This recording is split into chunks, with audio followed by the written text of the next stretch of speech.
اللهم صل وسلم وبارك عليه. الحمد لله على هذه النعمة، والحمد لله على كل نعمة، والصلاة والسلام على سيدنا وحبيبنا وشفيعنا ومولانا محمد صلى الله عليه وسلم شافع الأمة وآله وذرياته وإطراته وأهل بيته الطيبين الطاهرين من أبناء فاطمة وأصحابه وأمته الأمة.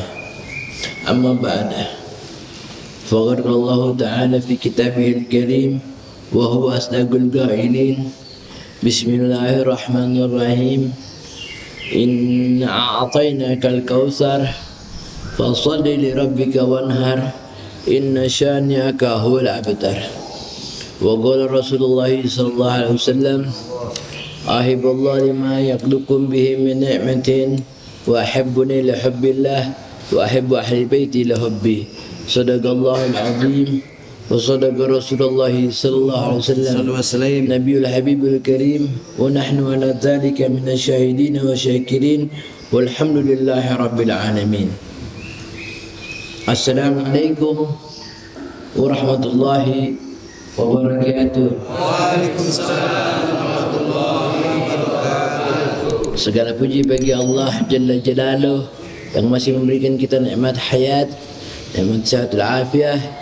InsyaAllah kita diberikan kemudahan hidup kita dunia wal akhirah. Salat serta salam kita sanjungan kepada Nabi besar Muhammad sallallahu alaihi wasallam. Sallu wassalim alaihi. Semoga kita akan mendapatkan ucapan syafaat nanti di yaumil qiyamah. Hadirin wal hadirat rahimakumullah. Pada pagi hari ini saya teringat akan Imam Ahmad bin Hanbal, seorang imam besar daripada mazhab Hambali. Satu kali Imam Ahmad bin Hanbal tidak tahu kenapa kepengen datang ke satu karya, satu desa yang beliau sendiri nggak tahu ada apa saya mesti ke sana. Tapi ada dorongan yang sangat kuat membuat Imam Ahmad bin Hanbal berangkat ke tempat itu tanpa tujuan. Imam Ahmad bin Hanbal juga nggak tahu mau ada apa ke situ. Ada dorongan yang kuat dia harus berangkat ke tempat itu. Imam Ahmad bin Hanbal datang sampai sana. Akhirnya sampai di tempat itu beliau ke masjid. Beliau salat di masjid.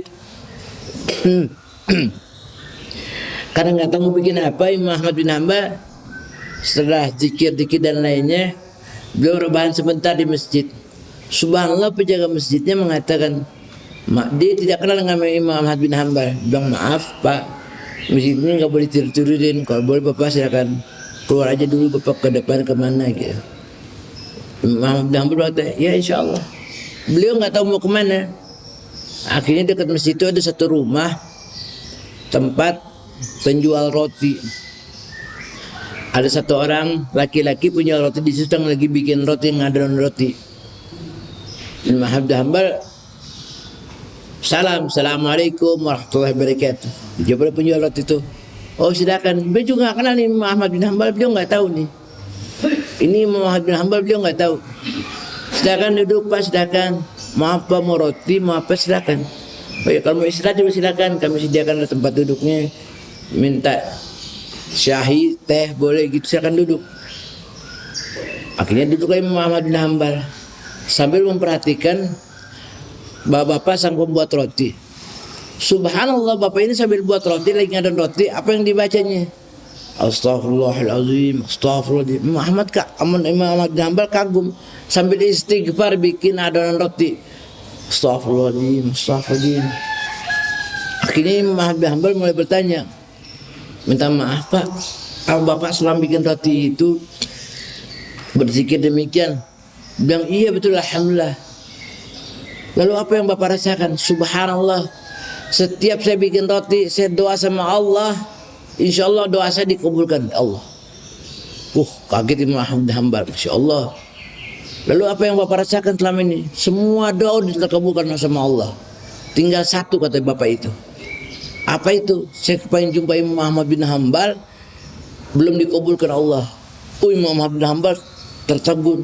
Ya, saya Ahmad bin Hanbal, tertegun dia langsung. Masya Allah. Imam Ahmad bin Hanbal dalam hati berkata gini, subhanallah, ini rupanya yang didorong sama Allah gara-gara doanya orang tadi memohon kepada Allah untuk berjumpa dengannya. Didorong ke satu negeri tempat itu yang beliau nggak punya nggak tahu mau tujuannya apa, nggak tahu mau ngapain ke situ, nggak tahu. Rupanya ini sebab bapak itu berdoa ingin ketemu Imam Ahmad bin Hanbal. Akhirnya Imam Ahmad bin Hanbal langsung subhanallah, subhanallah, beliau bermuji pada Allah Subhanahu wa taala. Luar biasa bapak kerja gini, udah zikir gini udah lama. Dari dulu Pak, udah sekian puluh tahun saya kerja gini dan saya rasa bahagia. Kenapa? Setiap doa saya dikabulkan Allah. Dengan rajinnya beliau berzikir. Nih ibu-ibu kan enak sambil masak bisa zikir. Zikir gak harus pegang tasbih. Masak juga bisa zikir, lagi potong makan bisa zikir. Imam Ahmad bin Hanbal tertegun akan kejadian ini dan subhanallah, ada satu cerita yang sama rupanya. Udah zamannya udah ribuan tahun, udah zaman sekarang, kira-kira abad-abad sekarang ini. Ada seorang dokter di negeri Syam. Syam itu Syria. Namanya Dr. Hisham. Beliau itu ahli syaraf. Ahli syaraf. Nah, satu kali Dr. Hisham mendapatkan undangan untuk seminar di sebuah negeri, kalau nggak salah dekat-dekat Pakistan sana. Beliau berangkat ke sana. Dalam perjalanannya naik pesawat itu tiba-tiba harus mendarat darurat karena ada kerusakan mesin. Turunlah di sebuah tempat bandara terdekat, bandara kecil yang nggak tahu daerah mana di daerah Pakistan sana. Turunlah pesawat itu di situ. Terus beliau kan kebetulan mau undangan seminar. Berapa lama lagi? Katanya teknisinya, kemungkinan pesawat ini mungkin lama Pak, dibentuk kira-kira 12 jam. La ilaha illallah. 12 jam mesti nunggu di situ. Di suatu negeri yang antah berantah. Akhirnya Dr. Hisham sambil menunggu, beliau datang, ada rumah dekat situ, ada seorang, beliau mengetok rumah itu, ada seorang ibu tua. Seorang ibu tua itu langsung, oh silakan. Masuklah Dr. Hisham. Dr. Hisham salah satu ahli syaraf di dunia pada waktu itu di daerah Syam. Dan terkenal di seluruh dunia, termasuk di Pakistan, terkenal Dr. Hisham ini. Masuk di situ, ngobrol-ngobrol, dipersilakan sama ibu itu, terus ibu itu ngelanjutin doa. Saya doa dulu, ya iya, silahkan Dr. Hisham duduk. Ada seorang anak laki-laki yang terbaring sakit. Dr. Hisham, itu siapa? Katanya, itu. Ini cucu saya lagi sakit saraf. Ya Allah, orang-orang sudah bilang bawa ke Syria Dr. Hisham, buat dia ahli saraf. Subhanallah, Dr. Hisham, ya Allah, rupanya pesawat ini dibuat turun mendarat sebab doa ibu tadi. Turun mendarat pesawat di situ. Dr. Hisham meneteskan air mata berkata, ya Allah, saya Dr. Hisham nek.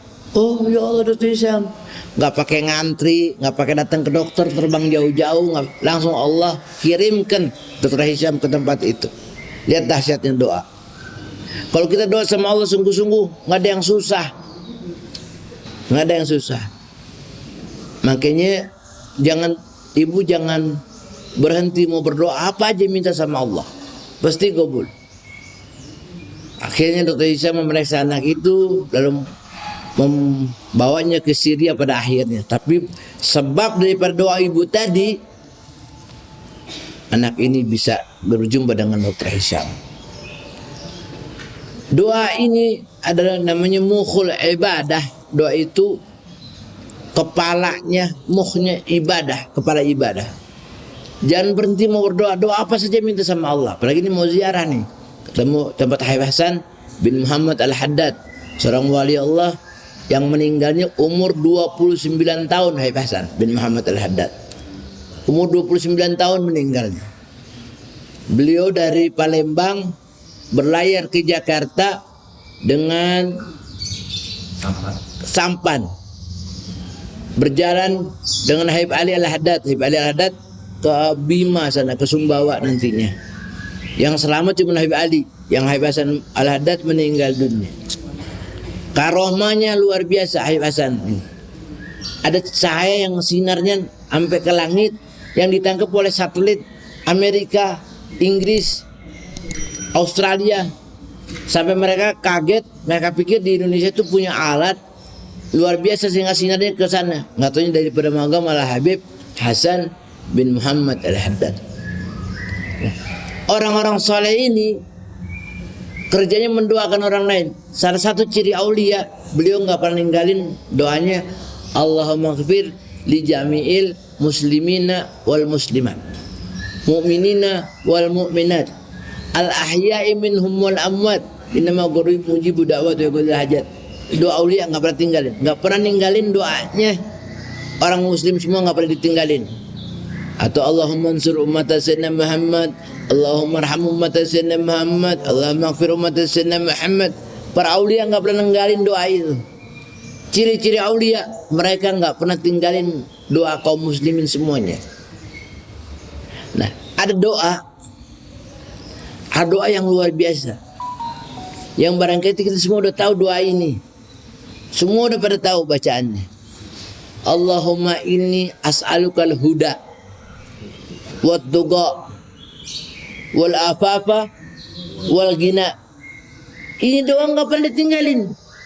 Doa ini, Allahumma inni as'alukal huda, ya Allah minta hidayah, huda, petunjuk. Allahumma inni as'alukal huda wat tuqa, takwa.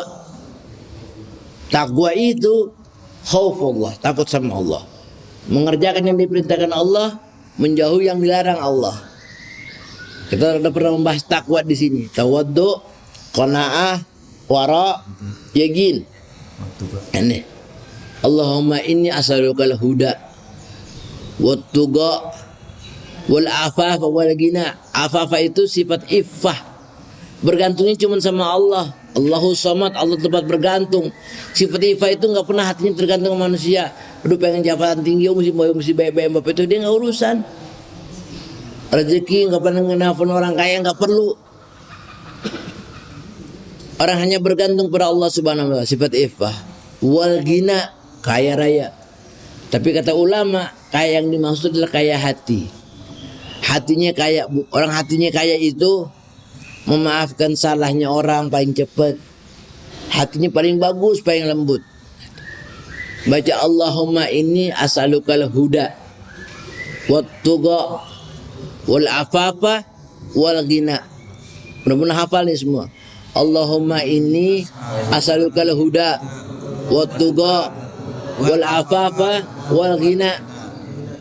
Doa ini tiap hari, ya Allah kasih petunjuk, jadiin takwa, bersifat tergantung cuma sama Allah, iffah dan ghina, dikasih kaya. Ini doa sungguh luar biasa.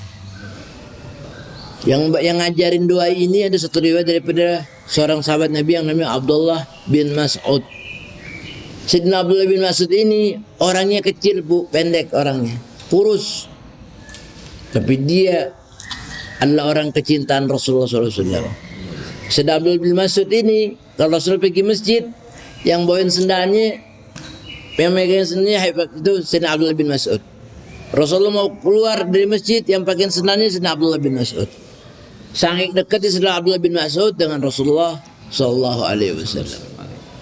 Doa tadi kalau kita baca, insya Allah ini doa yang dibaca oleh Rasulullah SAW, yang diriwayatkan hadis diturunkan oleh Sayyidina Abdullah bin Mas'ud. Allahumma inni as'alukal huda wa tuqa wal afafa wal ghina. Coba hafal nih, yang semoga pada hafal nih. Allahumma inni as'alukal huda wa tuqa wal afafa wal ghina. Ini dihafalin nih. Ini doanya Rasulullah sallallahu alaihi wasallam.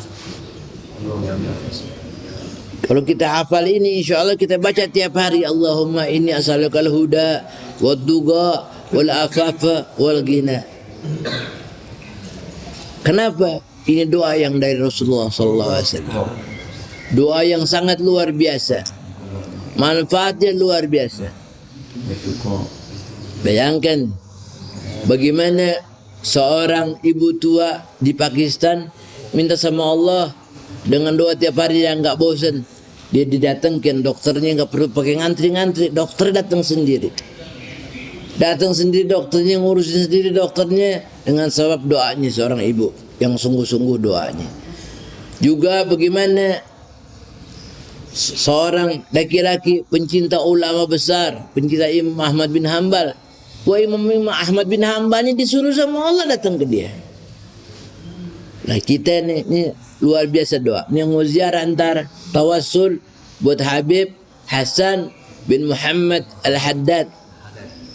Tawassul dengan beliau. Beliau ini seorang wali Allah yang luar biasa.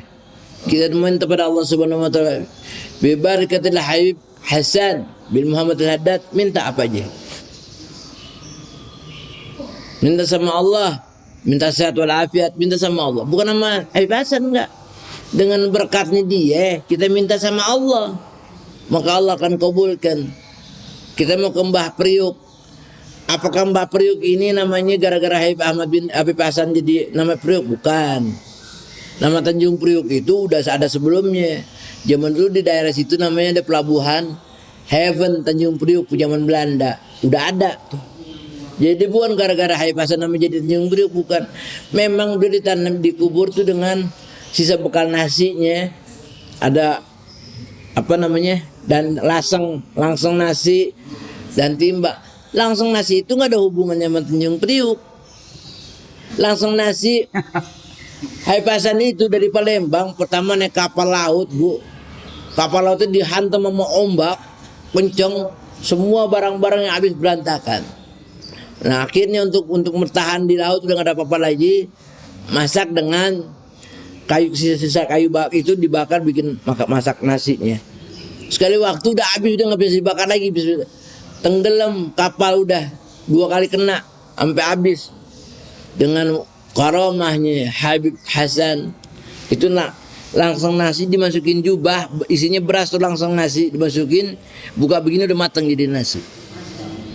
Habib Hasan nih, Habib Hasan bin Muhammad Al-Haddad. Ada foto-fotonya sekarang, tapi Al-Fakir mengatakan bukan, karena beliau wafat umur 29 tahun. Alias masih muda sekali beliau. Dia masih muda banget Habib Hasan. Nah beliau ada dua versi, yang mengatakan beliau hidup agak lama sehingga sempat berdakwah di Priok. Tapi yang lebih masyhur lagi, beliau wafat di umur 29 tahun dan dikubur di tempat itu. Dan kuburnya pernah dipindahkan. Dari tempat dia kubur pertama dipindahkan sampai tempat sekarang itu dipindahin tuh tadinya. Waktu dibuka kain kafannya masih baru lagi, 5 tahun. Kira-kira 15 tahun kemudian waktu mau dipindah oleh Belanda, orang Belanda aja masih menghormatin, cari wali Allah, cari saudaranya, cari Habib Zain bin Muhammad Al-Haddad untuk tawassul di situ, minta izin pemindahan makam Habib Hasan. Habib Hasan akhirnya waktu mau dipindahin kagum semua, wangi luar biasa. Dipindahin makamnya ke tempat yang sekarang ini setelah 25 tahun dikubur, 15 tahun dikubur kalau nggak salah. Jadi bagi yang ziarah, Al-Fakir mau titip salam, tolong sampein salam buat Habib Hasan dari Habib Abdurrahman. Salam Habib, salam hormat sama Habib Hasan bin Muhammad Al-Haddad, seorang wali Allah yang insya Allah barokahnya nggak bakal hilang biar udah meninggal juga. Wali Allah itu, mereka itu belum meninggal disebut meninggal kayak kita meninggal mati, enggak. Mereka itu bal ahya 'inda rabbihim yurzakun. Mereka itu hidup di sisi Allah dan diberi rezeki. Maksudnya hidup apa? Hidup itu bukan hidup kayak kita begini, tapi mereka itu diberikan kemudahan dalam barzahnya. Jadi pada pagi hari ini Al-Fakir cuma mau ninggalin sedikit aja. Jangan lupa doa. Jangan lupa doa tiap hari, anytime. Mau duduk di mobil bengong, doa. Buruk sendirian di rumah, doa. Doa tuh nggak harus lagi ngapa-ngapain, lagi habis sholat, enggak, doa anytime. Habis sholat bagus. Hari-hari bagus doa, minta sama Allah Subhanahu wa taala. Minta pertama sehat wal afiat. Minta taufik wal hidayah. minta panjang umur dalam taat pada Allah Subhanahu wa ta'ala. Lagi ziarah nanti jangan nggak wudu. Karena itu tempat yang disucikan itu bukan karena orangnya, bukan, tapi karena Allahnya yang telah mengangkat orang itu menjadi kekasihnya Allah Subhanahu wa ta'ala. Dan daripada itu, doa yang paling utama yang kita perluin, jangan pernah nungguin doa, jangan pernah meninggalkan doa kepada orang tua kita. Kita habis jawab azan misalnya, jawab azan nih, kita jawab azan, ujungnya kasih doa buat orang tua. Rabbighfirli wa liwalidayya warhamhuma kama rabbayani shaghira. 5 kali doain orang tua. Siapa yang mendoakan orang tuanya tiap hari, rezekinya enggak putus. Siapa yang kenapa bentuk, kata Allah, kalau kita nggak disebut terima kasih sama orang tua, gimana mau terima kasih sama Allah? Man lam yashkurin nas la yashkurillah. Siapa yang nggak terima kasih manusia, dia nggak dianggap terima kasih sama Allah. Terima kasih kita sama orang tua yang mendidik kita, membesarkan kita, mengajarkan kita, semuanya berterima kasih.